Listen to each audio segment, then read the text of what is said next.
ముందుగా హెడ్లైన్స్ ఒకసారి మనం చూద్దాం. ఫస్ట్ తెలంగాణలో ఫస్ట్ హెడ్లైన్,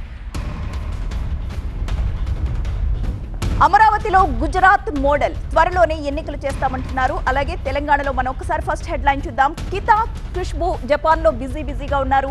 హితా ఖుష్బు మేయర్ తో రేవంత్ భేటీ అయ్యారు. కాలుష్య నివారణ పద్ధతులు పరిశీలిస్తున్నారు. ఇక సెకండ్ న్యూస్, 500 రోజులయ్యాయి అంటూ 6 గ్యారంటీలు అమలు ఎక్కడా అని ప్రశ్నిస్తున్నారు కేటీఆర్. కేసీఆర్ ఆనవాళ్లు చెరిపెయ్యలేరు అన్నారు ఆ నేత. ఇక థర్డ్ హెడ్లైన్, బండి ఆరోపణలు, పేద ముస్లింల కోసమే వక్ఫ్ చట్టం, మజ్లిస్ సభ వెనుక సీఎం ఉన్నారన్న బండి. ఇక రాష్ట్ర వ్యాప్తంగా చంద్రబాబు బర్త్డే వేడుకలు ఘనంగా జరుగుతున్నాయి. ఏపీలో ఫస్ట్ హెడ్లైన్ గా మనకు అది కనిపిస్తోంది. చంద్రన్నకు గ్రీటింగ్స్ అంటూ పలువురు నేతలు శుభాకాంక్షలు తెలియజేశారు. అలాగే ప్రధాని మోదీ కూడా ఎక్స్ లో ఆయనకి బర్త్డే విషెస్ చెప్తూ ట్వీట్ చేశారు. ఇక ఫిఫ్త్ హెడ్లైన్, వక్ఫ్ చట్టంపై వర్రీ, వక్ఫ్ చట్టంపై ముస్లింల నిరసనలు, డోన్లో చిలకలూరిపేటలో ర్యాలీలు. ఇక థర్డ్ హెడ్లైన్, ఏపీలో మెగా డిఎస్సి నోటిఫికేషన్, హామీని నిలబెట్టుకున్నామన్న లోకేష్. ఇవి 2 తెలుగు రాష్ట్రాల్లో ఉన్న ప్రధానమైన హెడ్లైన్స్.